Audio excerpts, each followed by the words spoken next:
Hello friends. ये video में हम आराम से एक बात करने वाले हैं।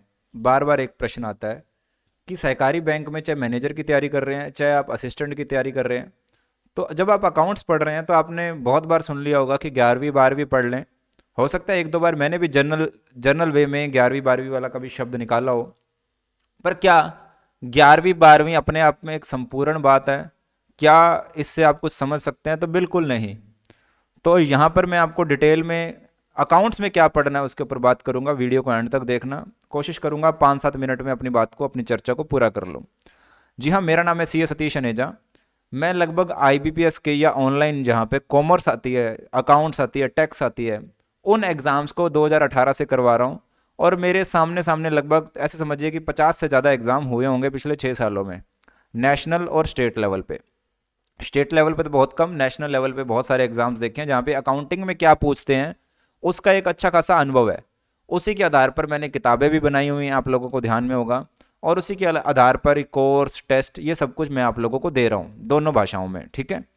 जब मैं आपसे बात करता हूँ कि 11वीं 12वीं इतना शब्द से आप कुछ समझ जाएंगे, तो मुझे नहीं लगता कि समझेंगे। हालांकि इसके लिए मैं पहले भी कई वीडियोस बना चुका हूँ। आज भी मैंने ये वीडियो बनाया क्योंकि ये सवाल नए बच्चे आते हैं तो नए तरीके से पूछते हैं जिनको कुछ भी नहीं मालूम। और बहुत से लोग उनको सिर्फ कह देते हैं 11वीं 12वीं कर लो। 11वीं 12वीं जब वो करने निकलते हैं तो बहुत सारे वहाँ भ्रांतियाँ हैं। तो उन चीज़ों को मैं यहाँ पे आज आपसे आराम से डिस्कस करूँगा। मैंने एक वीडियो कुछ 15-20 दिन पहले भी बनाया था जिसमें मैंने आपसे डिस्कस किया था कि आपको 11वीं 12वीं पर्टिकुलर नहीं, मैंने कहा था कि अकाउंटिंग में क्या क्या पढ़ना है, किसको क्या पढ़ना है, वो मैंने डिस्कस किया था। तो आप वो भी वीडियो देख सकते हैं, कुछ ही वीडियोस पहले का होगा वो वीडियो, जहाँ पे मैंने बात किया है कि अगर आप कॉमर्स स्टूडेंट्स हैं तो कौन सी अकाउंटिंग की बुक आपको फॉलो करनी चाहिए, कौन से चैप्टर करने चाहिए, और अगर आप नॉन कॉमर्स स्टूडेंट हैं तो आपको क्या करना चाहिए। मैंने डिटेल में बात की, आप उस वीडियो को जरूर से देखिएगा। ठीक है। और कोशिश होगी तो मैं टेलीग्राम पे दोबारा उस वीडियो को शेयर करवा दूंगा। जब मैं टेलीग्राम की बात करता हूं तो टेलीग्राम चैनल देख डेमो क्लासेस को जरूर से ज्वाइन कर लेना। यहीं पे सारी बातें, सारी चर्चाएं यहाँ पे मैं रेगुलर बेसिस पे करता रहता हूँ। ठीक है जी। तो ये जरूर देख लीजिएगा और ये वीडियो जरूर देखिएगा कैसे हमारे स्टूडेंट्स ने नोट्स बनाए हैं, कितनी मेहनत करी है उस बच्चे ने। ठीक है। हालांकि हमारी एज के बराबर का ही होगा पर हमारे लिए स्टूडेंट है तो इसलिए हम ये वर्डिंग बोलते हैं कई बार। जब मैं आपसे बात कर रहा हूँ तो ध्यान देंगे 11वीं 12वीं अपने आप में संपूर्ण नहीं है। और MCQs देखिए, 3000+ MCQs अकाउंट्स और एक्ट के आपको टेस्ट सीरीज में मैं दे रहा हूँ, तो ये जरूर ध्यान देना। 3000+ MCQs आपको टेस्ट सीरीज में मिल रहे हैं। हालांकि अकाउंटिंग की जो बुक है उसमें आपको 492 MCQs बाइलिंगुअल दे रहा हूँ मैं आपको। वो बुक भी आपने देख ली होगी, ये वाली बुक है। ये सारी बुक आप देख पा रहे हैं, ये आपकी स्क्रीन पर है। ये मैं इसलिए दिखा रहा हूँ कि बच्चे बार बार पूछते हैं, तो इस तरह के MCQs जिसमें MCQ रहेगा उसकी एक्सप्लेनेशन रहेगी। तो ये सारे जो चैप्टर्स हैं मैं इसको थोड़ा शॉर्ट में, मतलब थोड़ा, ये जो चैप्टर्स हैं ये मैं इस पे भी अभी आऊँगा आप लोगों के साथ में, एक आराम से चर्चा करने वाला हूँ, कोई भागम भाग नहीं है। ये इस तरह के MCQs होंगे, बाइलिंगुअल होंगे, उसकी एक्सप्लेनेशन भी होगी, प्रैक्टिकल क्वेश्चंस भी होंगे तो उनकी भी एक्सप्लेनेशन यहाँ पे दी होगी। ठीक है जी। ये MCQ की किताब है, वाइट पेपर पे आती है, बिल्कुल आप लोगों को मालूम होगा। इसके अंदर कंप्लीट है, देखिए। अब मैं आपको कुछ बातें यहाँ पे बताऊँगा, वो मैंने बुक अब बंद कर दी। तो ये 3000+ MCQs बाइलिंगुअल आपको टेस्ट सीरीज में भी मिल रहे हैं, ये बात ध्यान देंगे। वहाँ पे फुल टेस्ट भी मिल रहे हैं, एक ही प्राइस है लगभग आज की डेट में, जो आप 50% कूपन का मिल रहा होगा आपको। ठीक है। मैं इसलिए बता दे रहा हूँ ये सारी इन्फॉर्मेशन ताकि आपको सारी इन्फॉर्मेशन रहे। और ये टेस्ट सीरीज और टाइम बॉम्ब जो बुक है हमारी उस पर 50% कुछ ही दिन रहने वाला है, बाकी कोर्सेज पे रहेगा ये। ठीक है। इन दोनों पे इसलिए कम उड़ाने वाले हैं हम लोग डिस्काउंट, क्योंकि ये एग्ज़ाम तक हमारे ऐसे ही बिकेंगे।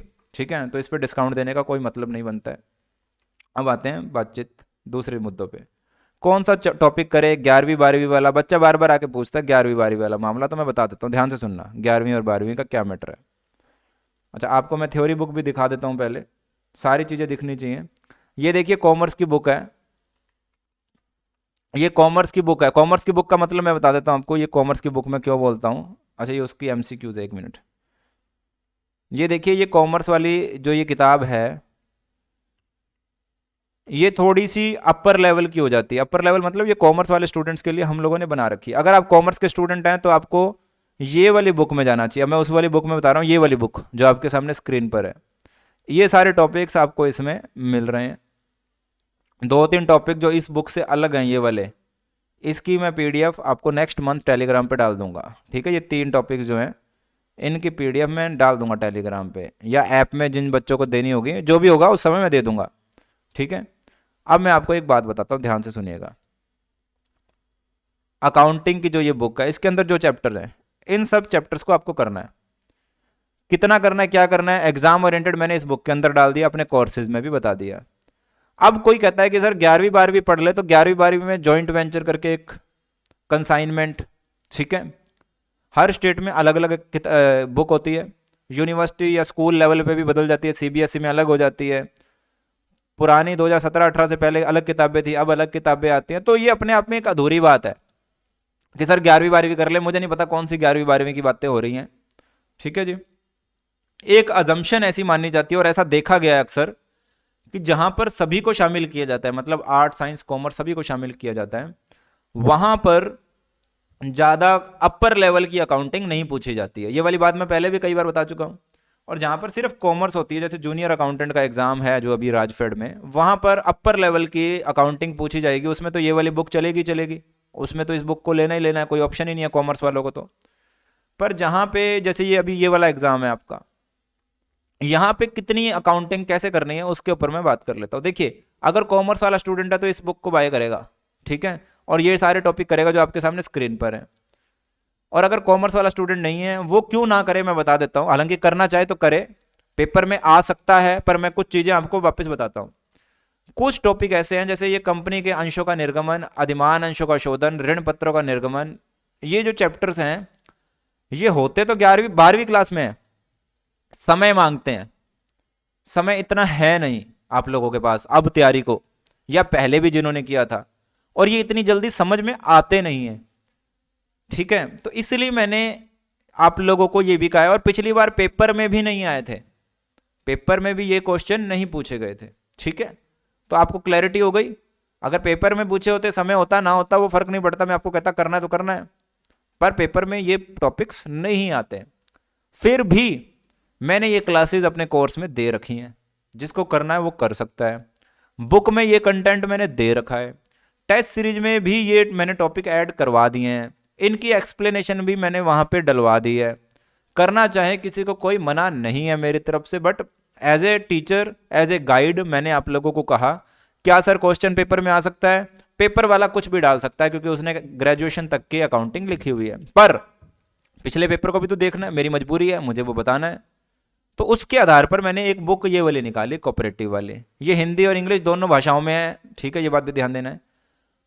तो ये वाले टॉपिक अगर आप कर लें, ठीक है, तो इसमें आपका बहुत बड़ा मतलब ये हो सकता है कि थोड़ा आसानी से हो जाए। हालांकि इसमें भी पार्टनरशिप वाला जो चैप्टर है वो थोड़ा टफ होता है। और एक बात और ध्यान देना, अकाउंटिंग की शुरुआत हमेशा टफ होती है, शुरू के 10-15 दिन आपके लिए चैलेंजिंग रहेंगे, हर बच्चे के लिए रहते हैं।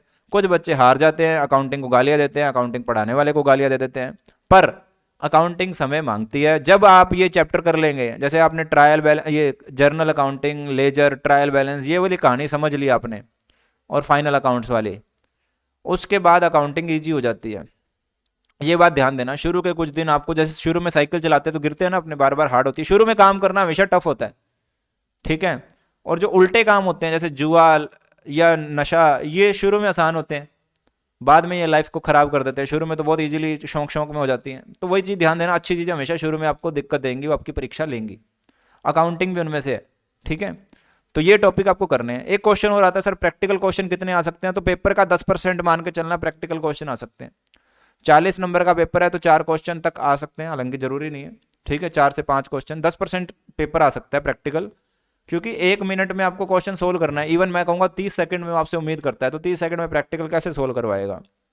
अगला क्वेश्चन आ जाता है सर कौन कौन से टॉपिक प्रैक्टिकल करने हैं, तो मैंने एक वीडियो और बना रखा है, वो भी जरूर देखना, मैं वो वीडियो टेलीग्राम पे डाल रहा हूँ अभी फिलहाल, ठीक है, जिसमें मैंने और अकाउंटिंग के रिलेटेड बात करी थी। तो मैं आपको यहाँ पर सिर्फ डायरेक्ट बात कर रहा हूँ, 11वीं 12वीं अपने आप में अधूरी बात है। ऐसे कई टॉपिक है जो एक इन एग्जाम्स में रेलिवेंट ही नहीं है। वहाँ पे एक क्या कहते हैं एवरेज डेट, ड्यू डेट वाला एक कॉन्सेप्ट होता है, एवरेज डेट वाला, वो काम का ही नहीं है, ठीक है। और बहुत सारे वहाँ पे सेल्फ बैलेंसिंग जैसे टॉपिक हैं, वो काम के नहीं है। तो मैं कह दूँ 11वीं 12वीं तो आप कहोगे सर वो भी करने हैं, तो बिल्कुल नहीं करने, समझ रहे हैं ना।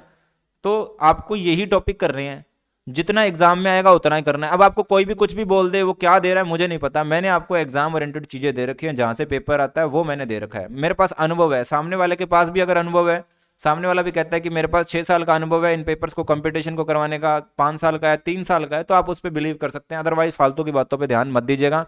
पेपर आपका है, रिस्क आपका है, आप ही को देखना है, ठीक है। पर मैंने आपको सारी स्थितियां बता दी। पेपर वाला कहीं से भी क्वेश्चन पूछ सकता है। पहली बात तो जरूरी नहीं है पास्ट ईयर को पूछेगा, पर हमें पास्ट ईयर के हिसाब से चलना है। मैं आज आपके ऊपर लोड नहीं डाल सकता, फिर भी आपको पढ़ना है। मैंने क्लासेस दे रखी है, मेरे पास तो क्लासेस हैं, क्योंकि मैं तो कॉमर्स वालों को भी पढ़ाता हूँ। मैंने आप लोगों को क्लासेस दे रखी है, मैंने आप लोगों को टेस्ट भी दे दिए, ठीक है। अब ये आपको डिसाइड करना है। मैंने सारी बातें खुल के रख दी। उन्होंने ग्रेजुएशन लिखा हुआ है, पर पिछले साल उन्होंने जो टॉपिक पूछे थे उन टॉपिक्स को मैंने इस बुक के अंदर शामिल कर दिया। मैंने दोनों चीजें आपको बता दी। फिर भी एक्स्ट्रा करना हो, कंपनी वाले चैप्टर करने हो, मैंने दे रखे हैं। एक बच्चा कहता है, कुछ बच्चे कहते हैं कि सर इंपॉर्टेंट टॉपिक्स बता देना, उनमें इंपॉर्टेंट कॉन्सेप्ट बता देना। वो मैं एक अलग से वीडियो ले आऊंगा, 2 वीडियो लाऊं, 4 वीडियो लाऊं, वो मैं ले आऊंगा, ठीक है। अगले मंथ मैं छोटे छोटे वीडियोस आप लोगों के लिए बना दूंगा कि ये टॉपिक और कर लेना, ठीक है। ये रही बात। तो ये 2 बातें मैंने आपको बता दी। अगर आप कॉमर्स के स्टूडेंट हो तो ये ग्रीन वाली जो बुक है, हिंदी और इंग्लिश दोनों में ऑप्शन है, मेरी वेबसाइट पे जाएंगे तो। और ये जो रेड वाली बुक है कोऑपरेटिव बैंक वाली, इसमें भी हिंदी और इंग्लिश की थ्योरी बुक अलग अलग कॉन्सेप्ट में दिया हुआ है। मैंने आप लोगों के लिए 3000 प्लस एमसीक्यूज सिर्फ एक्ट और अकाउंट्स के देने हैं। टॉपिक वाइज तो ऑलरेडी दिए हुए हैं। फुल टेस्ट 20 तारीख से मैं शुरू कर दूंगा अपडेट करने, उससे पहले ही काम लग जाऊंगा, पर मैंने 20 तारीख अपने लिए रखी हुई है कि 20 तारीख के बाद 30 तारीख तक हम ये 10 दिन सिर्फ टेस्ट पे काम करेंगे, ठीक है। अच्छा, क्योंकि सर्दियां बहुत आ गई हैं, सर्दियों में हाथ नहीं चलते हैं, ठीक है। इसके अलावा ये सारे कोर्सेज हैं। 50% ऑफ का मैंने आपको बता ही रखा है। ये 50% ऑफ वाली कहानी है, सब आपको पता है। टाइम बॉम्ब करके बुक जो है उस पे जो ई बुक है, और टेस्ट सीरीज पे ये ऑफ जल्दी ही ख़त्म कर दिया जाएगा, बाकी कोर्सेज पे रहेगा, ठीक है। अच्छा, यह मैंने आपको बता दिया। तो अब आपको क्लैरिटी हो गई अच्छी खासी कि सिर्फ 11वीं 12वीं कह देना एक अपने आप में संपूर्ण बात नहीं है। कंपनी जो अकाउंट्स है, ठीक है, जिसे आप कॉरपोरेट अकाउंट्स बोल देते हैं, उसमें मैंने आपको कुछ इंपॉर्टेंट टॉपिक्स बता देने हैं कि आपको चलो इश्यू ऑफ शेयर्स में आपको फॉरफीचर वाली एंट्री समझ लेना। हालांकि टेढ़ा काम है, आसानी से नहीं आएगी, आप लोगों को रिस्क लेना है। जो नॉन कॉमर्स वाले हैं, कॉमर्स वाले तो कर लेंगे क्योंकि उन्होंने किया हुआ है, अच्छा खासा टाइम स्पेंड किया हुआ है। प्रैक्टिकल क्वेश्चन में ज़्यादा समय लगाना मत, ठीक है, ज़्यादा मैं आपको बता रहा हूँ। और एक अच्छा खासा स्कोर का कॉन्सेप्ट बनाना। ऐसे नहीं है कि आप नॉन कॉमर्स और 40 नंबर लाने के लिए भागेंगे तो दिक्कत हो जाएगी। तो आप एक अच्छे खासे स्कोर लाइए और बाकी सब्जेक्ट में अच्छा खासा आप मेहनत करिए, ठीक है। तो ये वीडियो में मैंने आपको सारी चीज़ें जो मैंने बतानी थी, बुक्स जो मैं आपको दिखाता, ये देखिए ये अकाउंट्स की बुक है, मैं ये भी दिखा देता हूँ आपको किस तरह से हमारी, ये इंग्लिश में भी मिलेगी आपको। ये अकाउंटिंग की बुक है, ये पूरा उसका बना होता है, ये सारे टॉपिक्स, ठीक है। ये आपको ईजी लैंग्वेज में अकाउंटिंग की बुक, ठीक है। एमसीक्यूज की बुक मैं आपको दिखा चुका हूँ। एक्ट की बुक आपने पहले ही देखी हुई है, नहीं तो आप पीडीएफ जरूर देखिएगा जो हम लोगों ने दी हैं। तो ये टोटली जो एग्जाम में पूछता है ना, सिर्फ वही बातें हैं। ये एग्जाम में देखिए ये उतनी ही बातें हैं, फालतू की बात नहीं मिलेगी आपको, फालतू के एग्जाम्पल्स नहीं मिलेंगे, ठीक है। वो सारी बातें हैं जहाँ से क्वेश्चंस बन सकते हैं, सारी प्रैक्टिस एमसीक्यूज में। तो इस वीडियो में इतना ही। टेलीग्राम चैनल को फिर से मैं बोल रहा हूँ ज्वाइन कर लीजिएगा। और इसमें इतना, take care, bye bye. Discount मिल रहा है, ले लो जिसको ज़रूरत है, ठीक है।